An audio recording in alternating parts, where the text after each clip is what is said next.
I'll see you guys in the dark.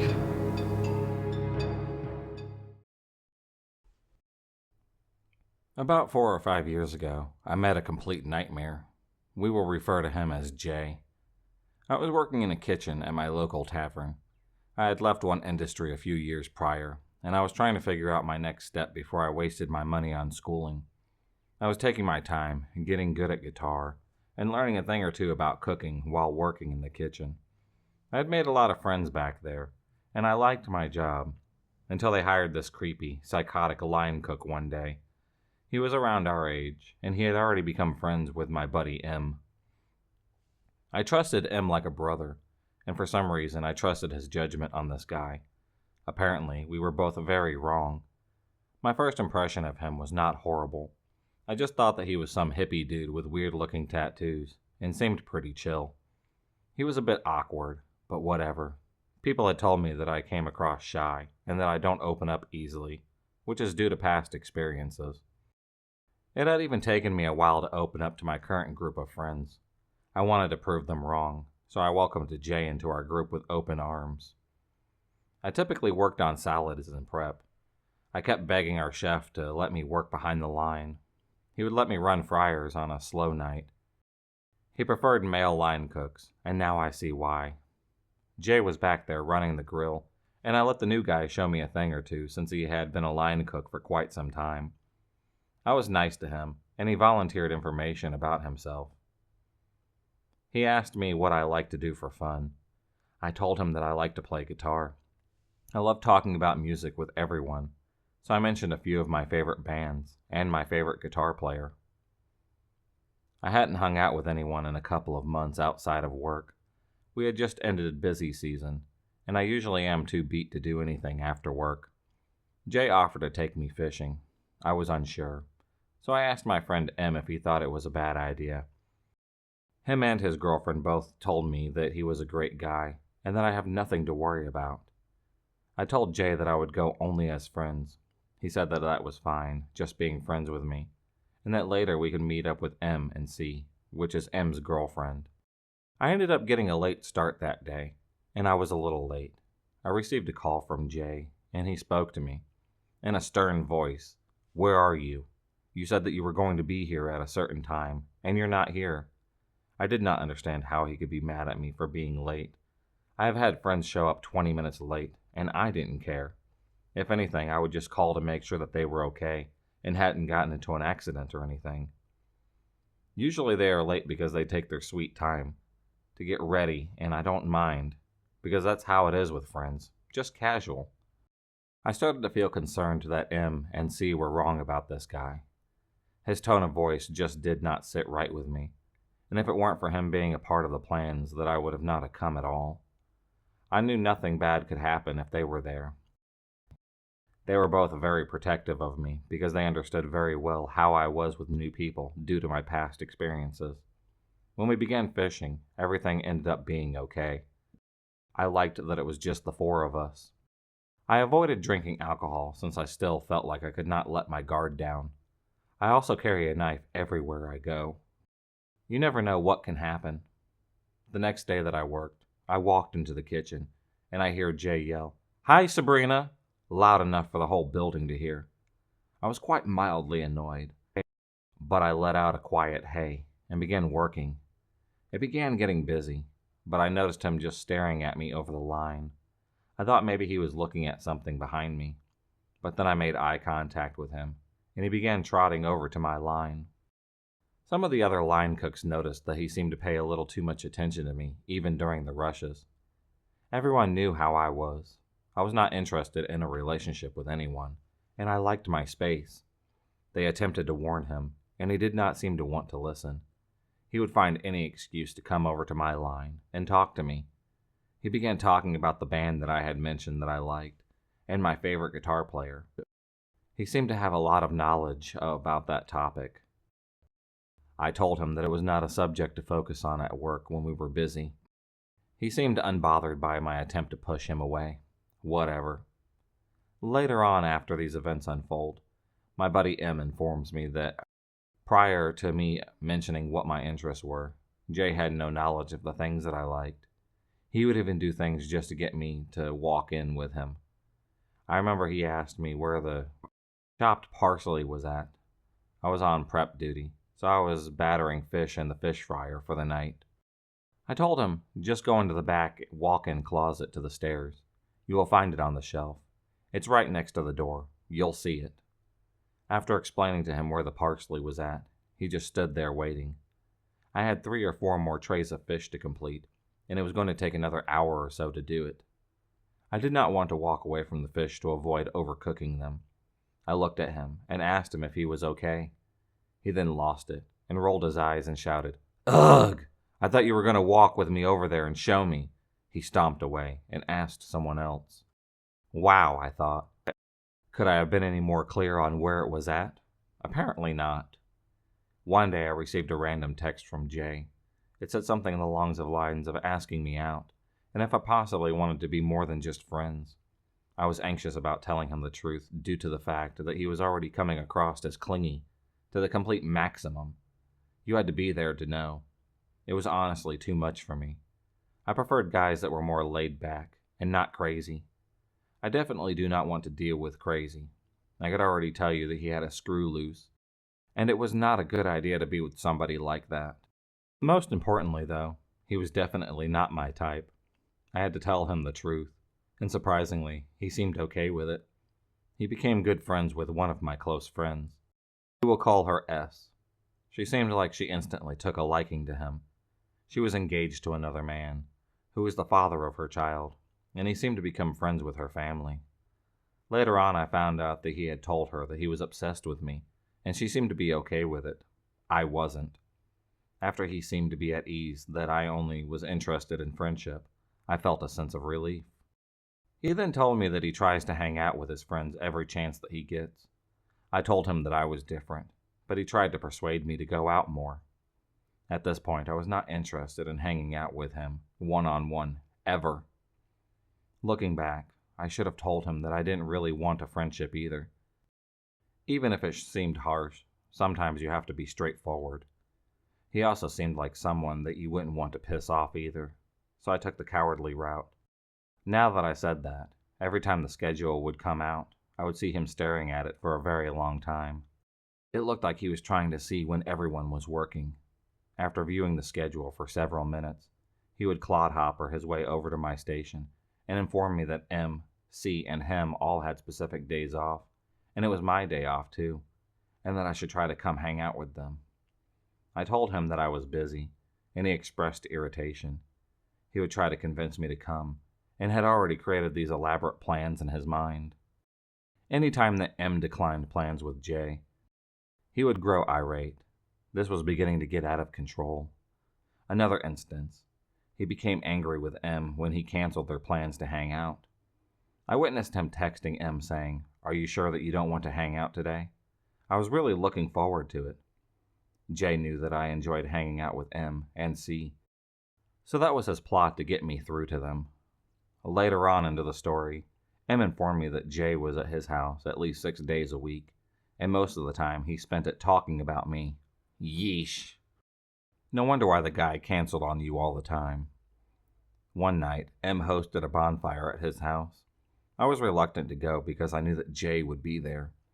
There were a lot of people going, though, so I manned up and went. We hung out around the fire for a little bit. I was able to see some other mutual friends that I haven't seen in a long time. When I would spend a longer duration of time talking to an old friend, I would see Jay out of the corner of my eye, staring at us. I would then see him act very annoyed with everyone, especially those that I was talking to. Toward the end of the night, M was talked into playing his guitar and sing. I loved listening to him because he sounded professional. We all sang along and enjoyed the music. C was adorable. She was watching her boyfriend play with a beaming grin painted across her face.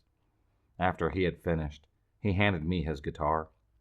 I started playing a few classic rock riffs that I played just in the background. I don't like too much attention around me. Everyone else in the room was talking to one another, and I was just messing around on his guitar. I don't remember the kind of guitar. Maybe it was a Fender, Strat. Anyways, I look up, and Jay is just staring at me playing.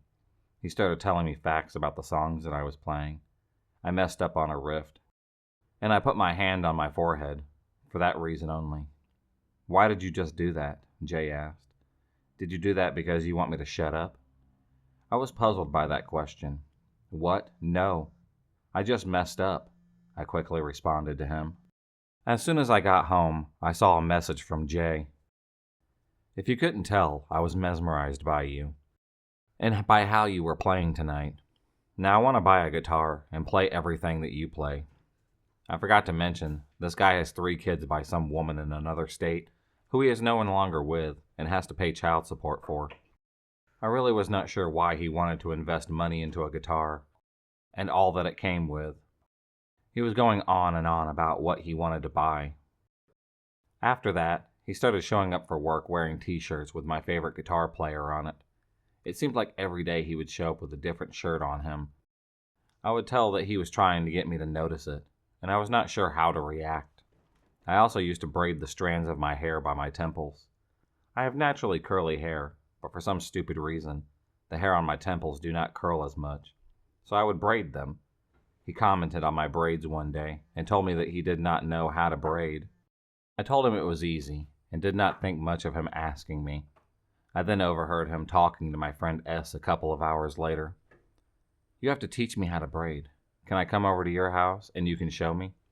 I heard them conversing about making plans to teach him how to braid. "Really?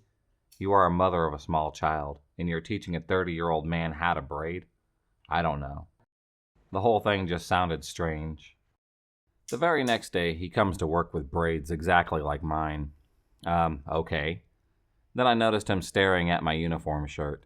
The tavern that I work at has several different styles of shirts for our uniform. We also sell them to the public. I was wearing a woman's zip-up. It was clearly for women. He was staring at it with gigantic round eyes, and he kept creeping closer to me. "Do they sell that shirt in an XXL?" he asked. This is a woman's shirt," I stated.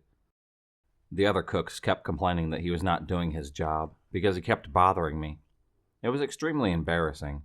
He would also always go out of his way to have his smoke break when he knew that I was arriving to work so that he could see me walk in. I didn't like the fact that this guy seemed to be okay with just being friends. Yet he was still trying to act like he was my boyfriend. Eventually I became abrasive with him.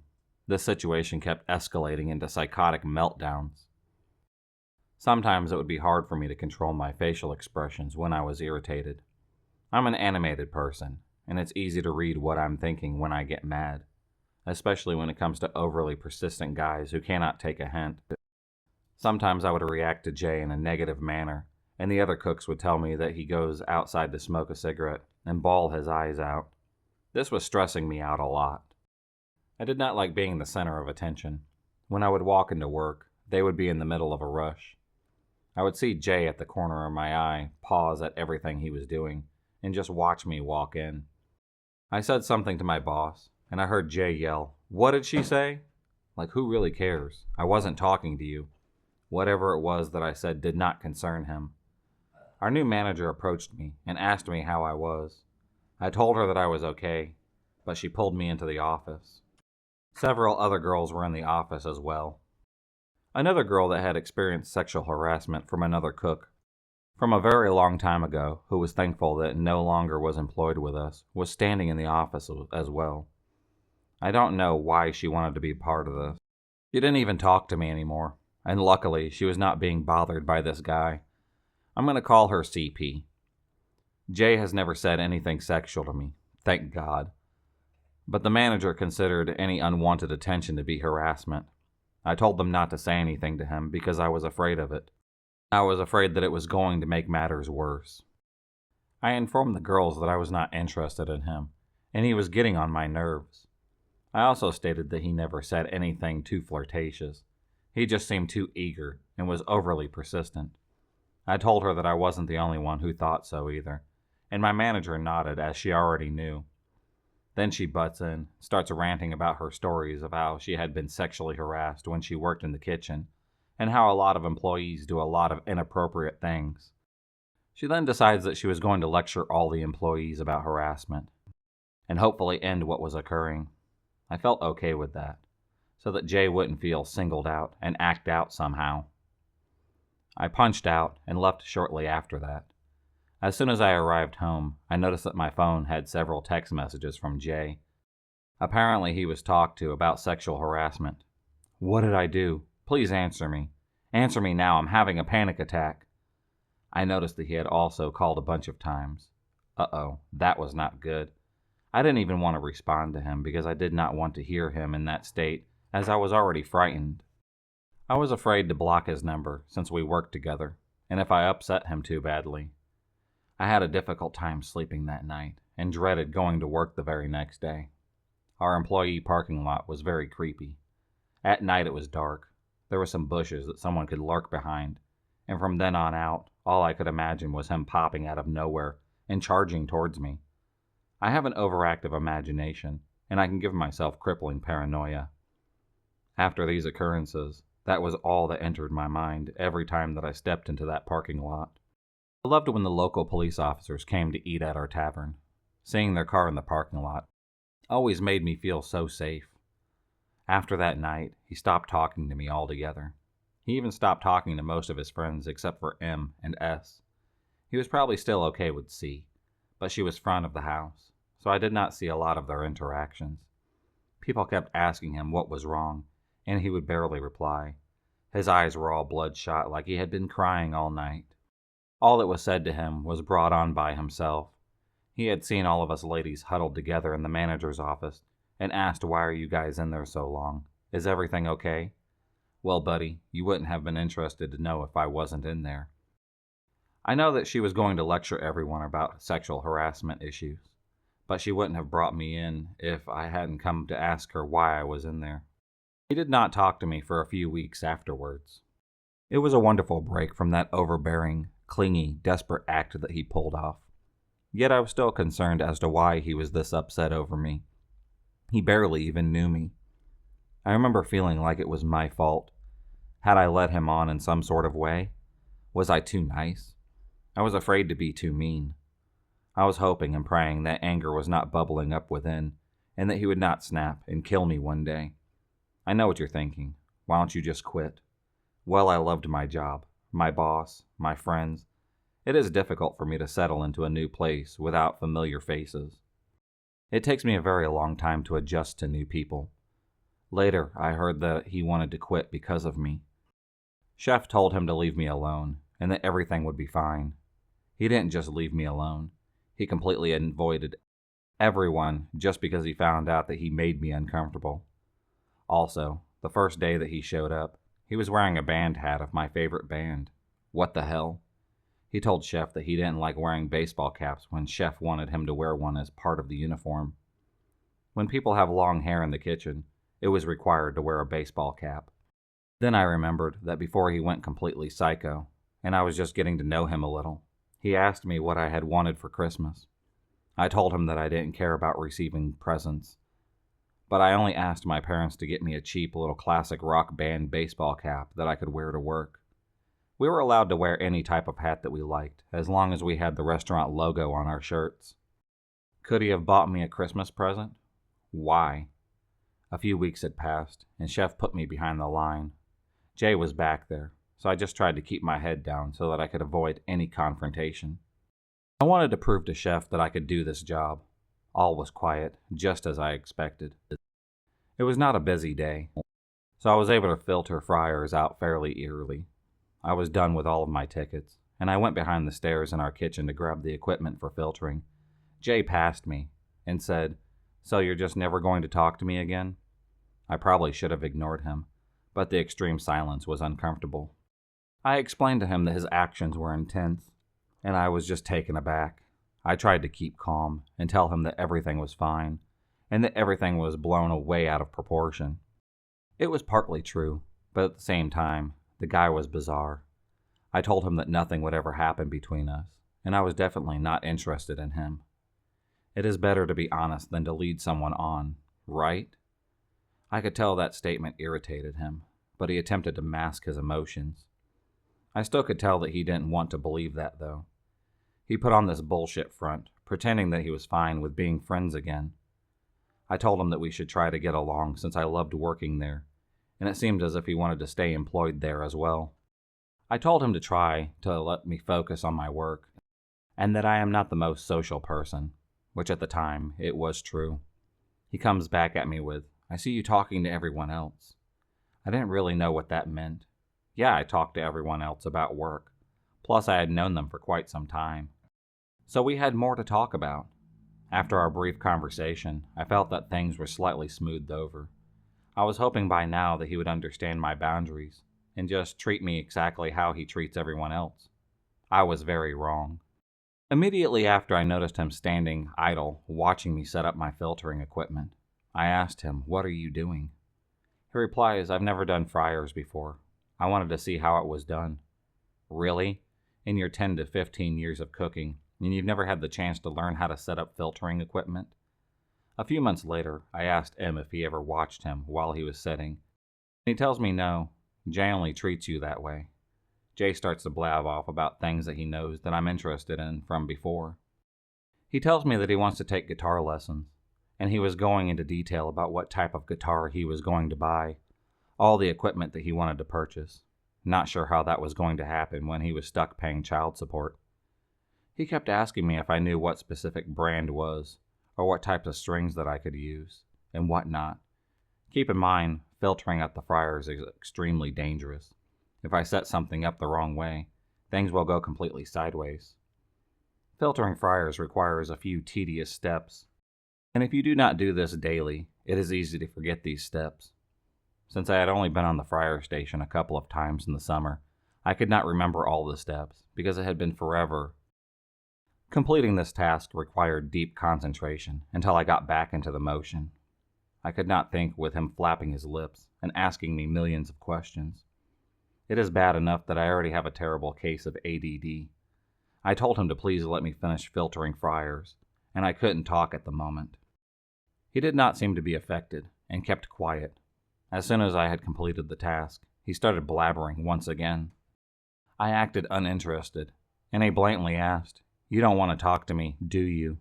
"Nah, you think," I thought to myself. I felt smothered, and just wanted to hurry up and get out of there. It turned out that I was back where I started. I have to put up with Crazy Jay following me around the kitchen, demanding that I answer every question that he asks, or else he will throw a temper tantrum. I didn't see him do this to anyone else. I preferred that he just move on to another girl and let me be. I felt like I couldn't even hang out with my friends anymore because I was afraid that he would be there. Sometimes I would go hang out with them somewhere, and he would just show up. S was totally on his side. I was starting to wonder about her. She would have me take her to another local pub on the other side of town, and then he would be there. I could tell that it was planned because she had me open up my Christmas present from her up there, and earlier I had heard him tell her that he wanted to see my reaction when I opened up her gift. What the hell? It was a record from an album that I liked from the 70s. Everyone who knew me knew that I was obsessed with this particular band, so naturally it became his obsession too. He even had her record my reaction on her phone, all his idea. That night at the pub, 2 different guys started talking to us. I talked to one of them for a little while. He had a unique name, and I commented on it. We started talking. I could see Jay out of the corner of my eye, snarling at this guy. This bar usually has karaoke on a popular night too. One night, quite a few of us were up there doing karaoke. I don't really like to sing, but the woman who runs the karaoke let me plug in my guitar, and I just play along instead of sing. I would normally have M sing along instead. His voice is phenomenal. One night I went up to play a tune, and in the middle of the song, I lost all of my sound. I was up there with someone else anyways, so I just sat there at this table next to a guy that I thought was listening. Jay was lurking close by. He creeped up behind my shoulder and asked, "What happened?" I responded with, "I don't know," because I really didn't. I turned to the guy next to me and started talking to him. I could hear Jay trying to peel me away from this dude. "Sabrina, Sabrina." I kept ignoring him. He was getting fed up, so I turned and said, "What?" kind of abruptly. He accused me of cutting him off, and I told him that it sounded like he was done talking. I turned back to the guy next to me to finish our conversation. and Jay stomped away like a 3-year-old. A similar situation happened when my friend R, that I sort of liked, came into the restaurant and found me at my salad station.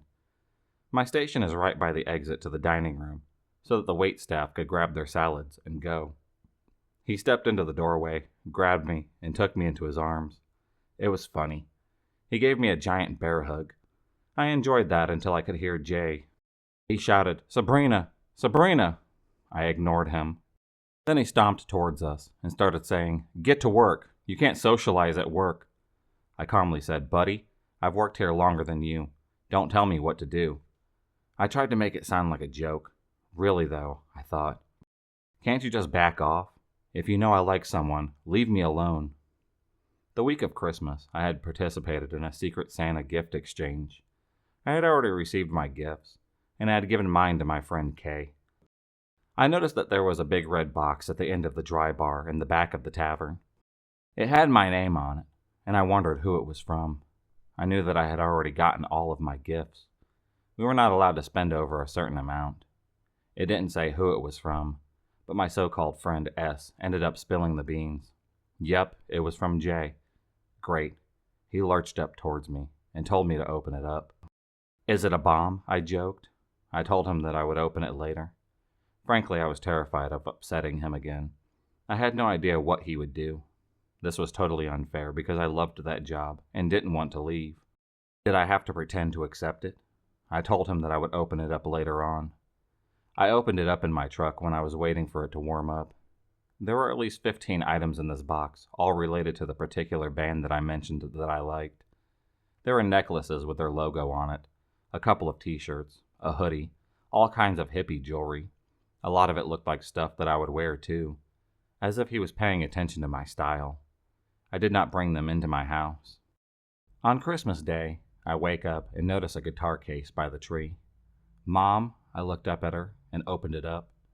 It was a beautiful Les Paul. I felt terrible that my parents had bought me an expensive guitar. I think I almost started crying.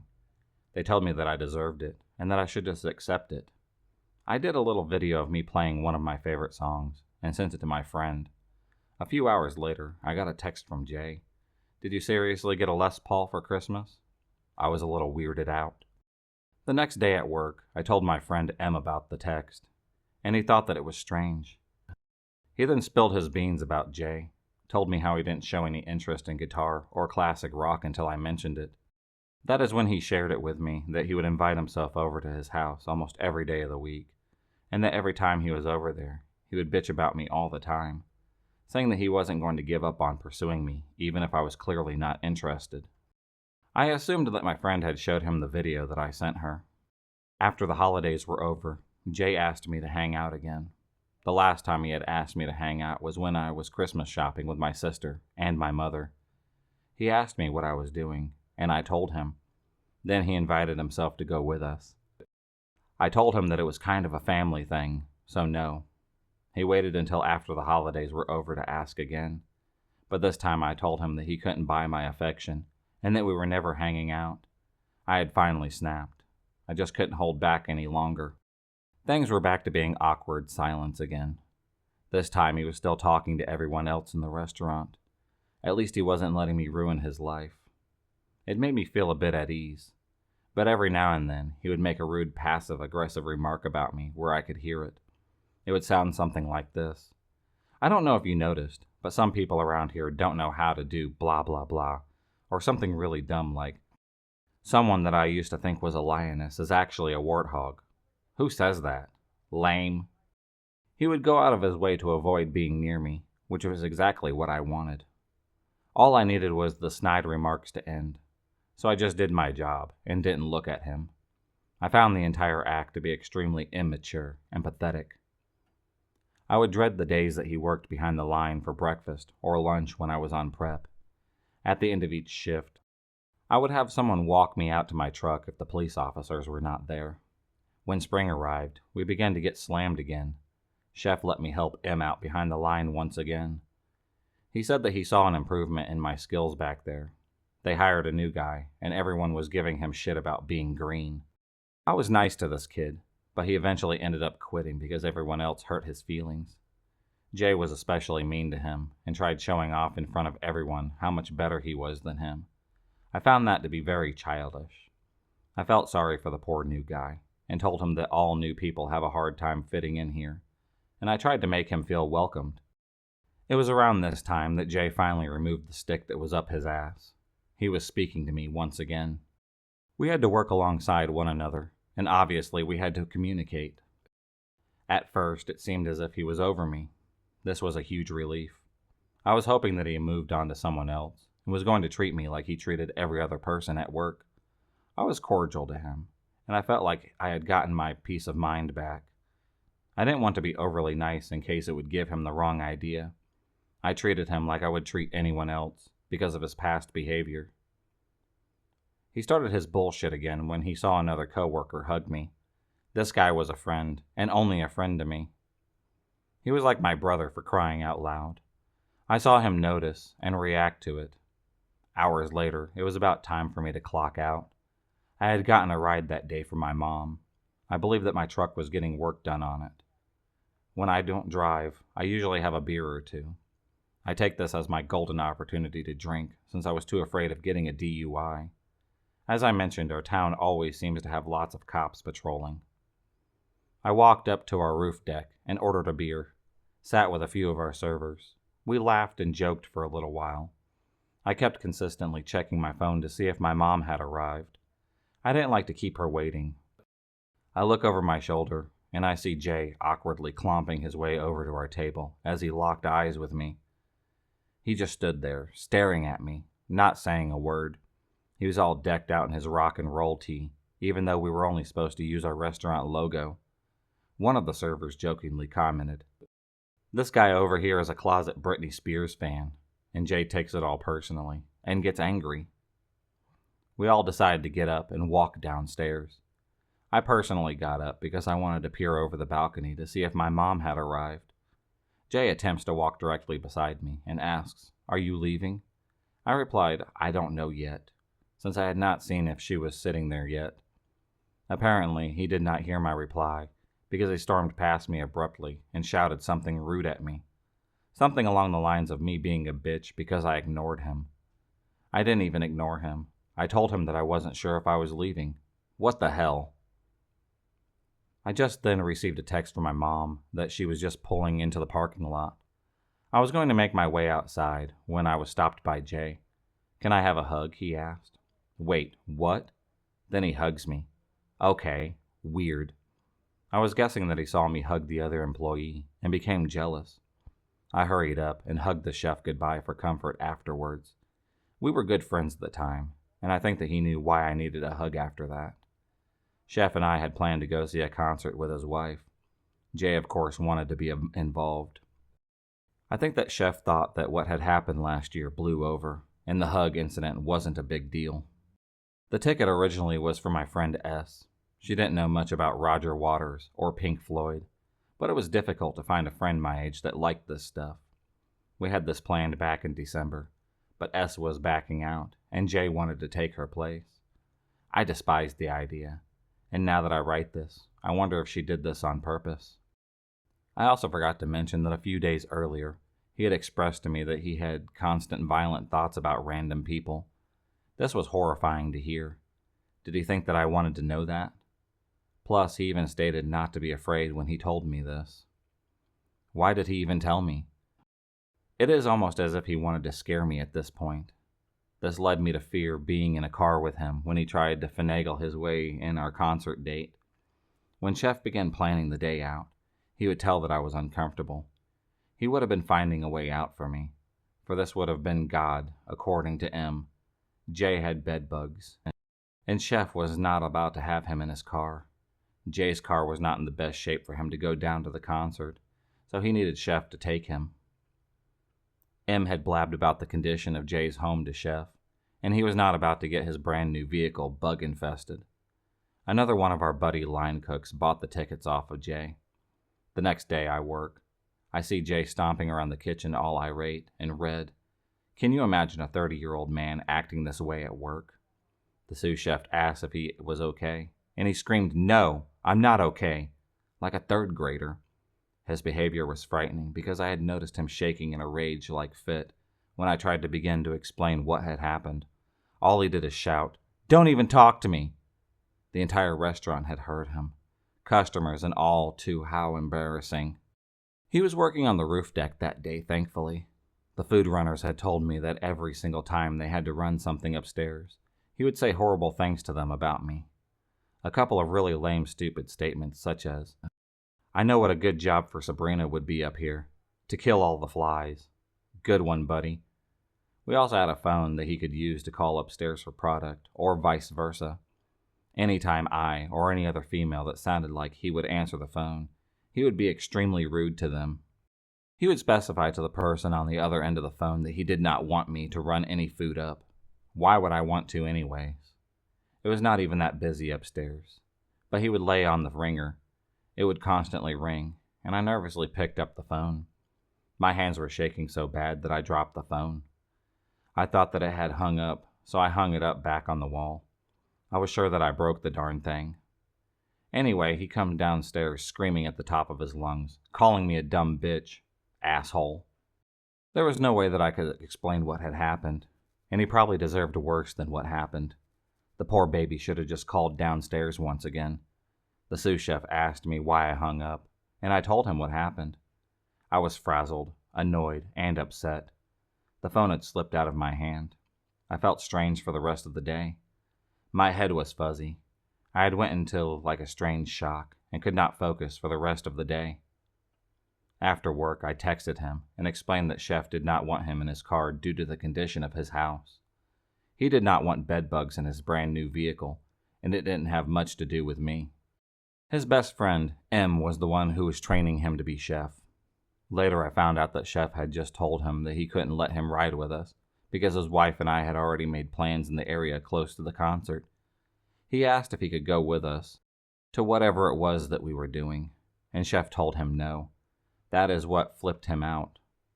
He assumed that I was uncomfortable, which I was, but a lot of it had to do with the bedbug situation. Looking back, I don't know why they didn't fire him over that. He ended up finding another job, and one day I had taken a Saturday off for another gig.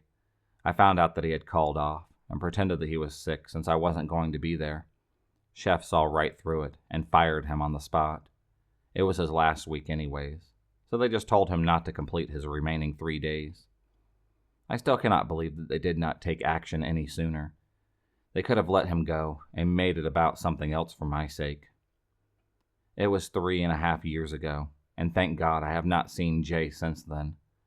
I hear that he lives a few towns over, doesn't have a car, and sells drugs out of his house. I hope to God that I never run into him again.